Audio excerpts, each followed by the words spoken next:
আমরা তো সাবমার্সিবলের কাম করি। তো একটা মোটর আছে কি যেটাতে ঘুরা কল বুয়া যেটাতে এটা হচ্ছে ও গেছিল বান্ত যেখানে কারেন্ট শর্ট হয়েছে এটা তোর করতে পারে না। এটা দর্শে পরে আমার কাছে সুতা আনতাম গেছি আয়াতি এমন অবস্থা হয়েছে। কি দেখছো আয়া দেখছি তাই পয়টা রয়েছে। ওই সময় কি একাই আছিল ওরি? ও একে আসছিল মানে সাইডে বাইডে লোক আসছিল, ও একজন আসছিল তারটা টানতে সিরিয়াল আছে গিয়া দিয়ে সবাই মিলে গিয়া দিয়ে পয়টা রয়েছে। উড়াইছে অটো হেরা বাড়ির লোক অটো এনে অটোটা টানছি এনেছে। তো কোন জায়গাতে কাজ করতে আসছিল? গ্রাম নাম কারোর বাড়িতে নাকি? নাম কেউ না? প্রসেনজিৎ দাস, বয়স কত হইব? 34, বাড়ি কোনখানে?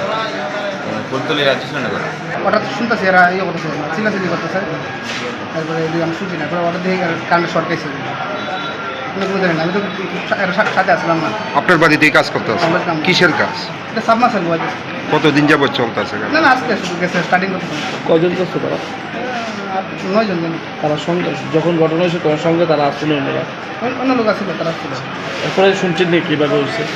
না, এটা শুনে মোটর থেকে ধরছে বলে, মোটর ধরার পরে গেছিল, মোটর শর্টে আছে। সাবমার্সিবল বইতে গেলে কি মোটরের প্রয়োজন আছে? এটা তারা মোটরটা বয় এখন মোটর দিয়ে